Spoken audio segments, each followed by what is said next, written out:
And it goes a little something like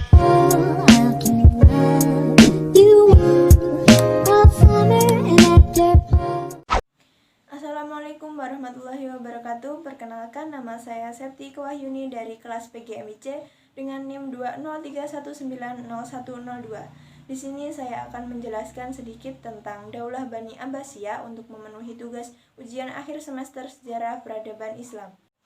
Langsung saja, yaitu yang pertama, sejarah dinasti Abbasiyah. Kekhalifahan Abbasiyah adalah kekhalifahan kedua Islam yang berkuasa di Baghdad, sekarang adalah ibu kota Irak. Bani Abbasiyah dibentuk oleh keturunan dari Abbas ibnu Abdul Muthalib yang juga merupakan paman dari Nabi Muhammad. Oleh karena itu, mereka termasuk ke dalam Bani Hashim. Kekuasaan dinasti Bani Abbas atau kekhalifahan Abbasiyah sebagaimana disebutkan melanjutkan kekuasaan Bani Umayyah. Dinasti Abbasiyah didirikan oleh Abdullah As-Saffah bin Muhammad bin Ali ibnu Abbas atau dikenal dengan nama Abu Abbas As-Saffah. Proses lahirnya Abbasiyah dimulai dari kemenangan Abu Abbas dalam perang terbuka melawan Khalifah Bani Umayyah yang terakhir, yaitu Marwan bin Muhammad. Abu Abbas diberi gelar As-Saffah karena dia pemberani dan mampu memainkan mata pedangnya kepada lawan politiknya. Semua lawan politiknya diperangi dan dikejar-kejar, diusir keluar dari wilayah kekuasaan Abbasiyah yang baru direbut dari Bani Umayyah. Yang selanjutnya yaitu masa periodisasi dinasti Abbasiyah. Kekuasaan Bani Abbasiyah berlangsung waktu yang panjang dari tahun 132 Hijriah atau 750 Masehi sampai dengan 656 Hijriah atau 1258 Masehi. Selama dinasti ini berkuasa, pola pemerintahan yang diterapkan berbeda-beda sesuai dengan perubahan politik, sosial, dan budaya. Berdasarkan perubahan pola pemerintahan dan politik itu, para sejarawan biasanya membagi pola pemerintahan Bani Abbas menjadi 5 periode, diantaranya yang pertama, periode pertama pada tahun 132 Hijriah atau 750 Masehi sampai dengan 232 Hijriah atau 847 Masehi. Fase pembentukan disebut pengaruh Persia yang pertama, berlanjut dari kekuasaan Khalifah pertama yaitu Abu Abbas As-Saffah tahun 750 Masehi atau 132 Hijriah sampai Khalifah ke-11 tahun 847 Masehi atau 232 Hijriah. Periode ini dikenal dengan periode integrasi. Pada periode ini pemerintahan Bani Abbasiyah mencapai masa keemasannya. Secara politis, para betul-betul merupakan tokoh yang kuat dan merupakan pusat kekuatan politik dan agama sekaligus. Di sisi lain, kemakmuran masyarakat mencapai tingkat tinggi. Periode ini juga berhasil menyiapkan landasan bagi perkembangan filsafat dan ilmu pengetahuan dalam Islam. Perkembangan peradaban dan kebudayaan serta kemajuan besar yang dicapai dinasti Abbasiyah pada periode pertama telah mendorong para penguasa untuk hidup mewah, bahkan cenderung mencolok. Setiap khalifah cenderung ingin lebih mewah dari pendahulunya. Kehidupan mewah khalifah-khalifah itu ditiru oleh para hartawan dan anak-anak pejabat. Kecenderungan bermewah-mewah ditambah dengan kelemahan khalifah serta faktor lainnya menyebabkan roda pemerintahan terganggu dan rakyat menjadi miskin. Kondisi ini memberi peluang kepada tentara profesional asal Turki yang semula diangkat oleh Khalifah Al-Mu'tasim untuk mengambil kendali pemerintahan.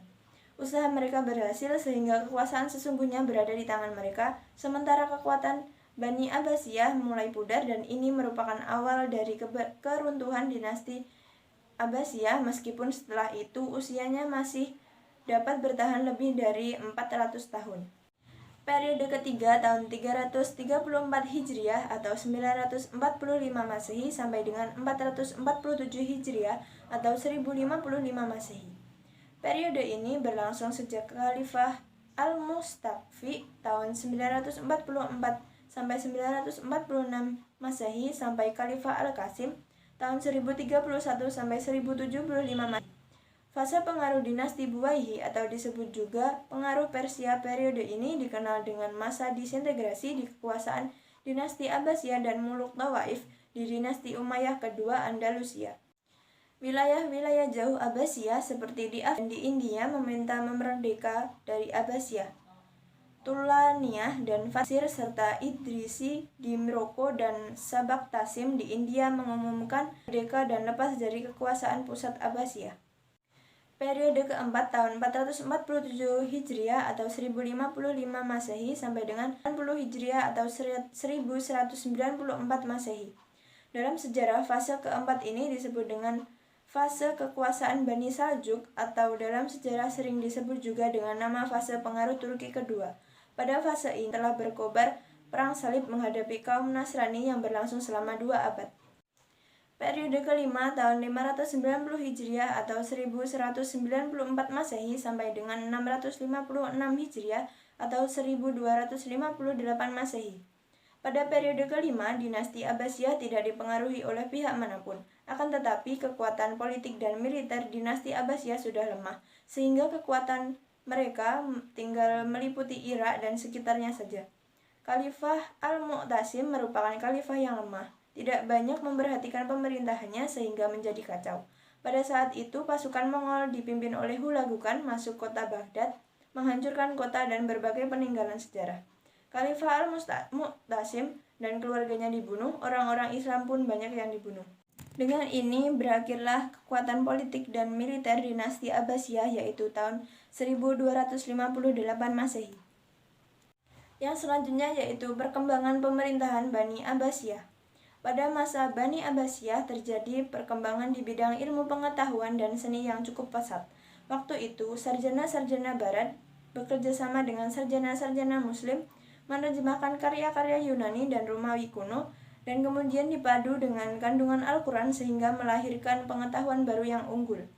Karya-karya terjemahan ini nantinya ikut andil dalam munculnya Renaissance di Eropa Barat. Karya-karya terjemahan ini nantinya ikut andil dalam munculnya Renaissance di Eropa Barat. Dari hasil ijtihad dan riset para ahli ilmu pengetahuan dan ulama atau cendekiawan muslim, berhasil menemukan berbagai bidang ilmu pengetahuan, di antaranya yaitu filsafat, kedokteran, matematika, astronomi, seni ukir, bahasa, dan sastra. Pemerintahan Abbasiyah ini adalah puncak perkembangan dan pengaruh peradaban Islam, dan ini terjadi dalam masa beberapa ratus tahun setelah dinasti Abbasiyah menumbangkan dinasti Umayyah. Lalu Abbasiyah membangun pusat kekuasaan baru mereka di Baghdad.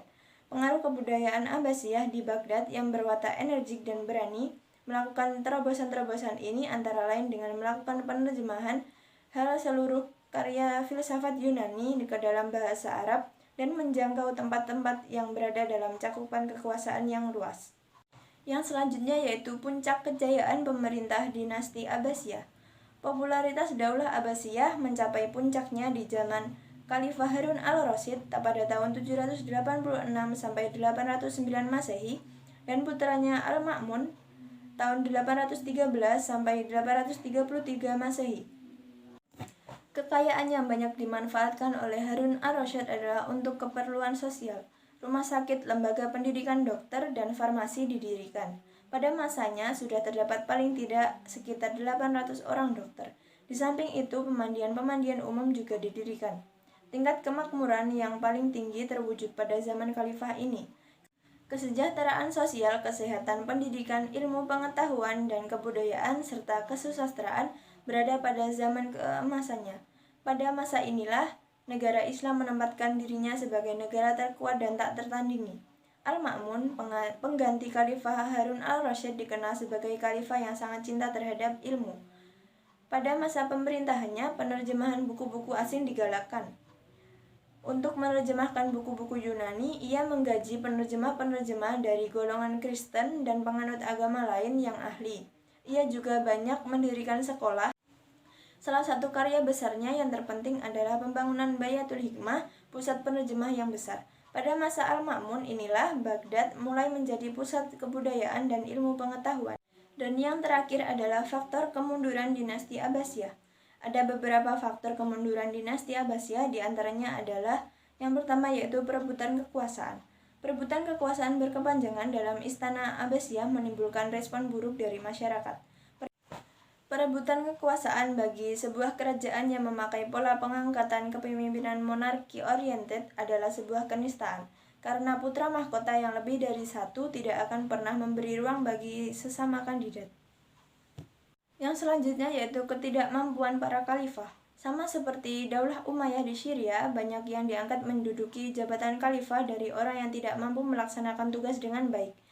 Hal tersebut membawa kepada kemunduran daulah, demikian juga daulah Abbasiyah. Hal ini dapat dilihat dari khalifah-khalifah sesudah Al-Mu'tasim, ditambah lagi dengan kebejatan moral mereka sehingga waktu lebih banyak dihabiskan untuk berhura-hura daripada mengurus negara.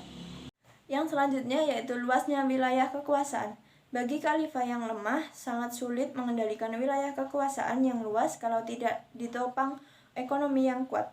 Jadi pemerintahan pusat seakan lumpuh mengendalikan wilayah-wilayah kekuasaannya karena lemahnya ekonomi.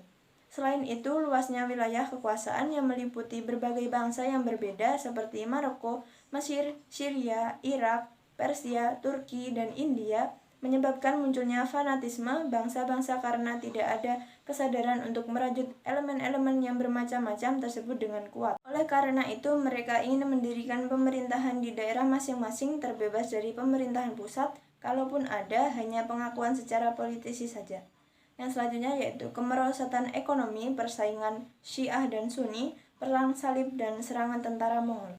Sekian sedikit penjelasan dari saya tentang Daulah Bani Abbasiyah. Apabila ada kurang lebihnya saya mohon maaf. Wabillahi taufik wal hidayah wa ridha wal inayah. Wassalamualaikum warahmatullahi wabarakatuh.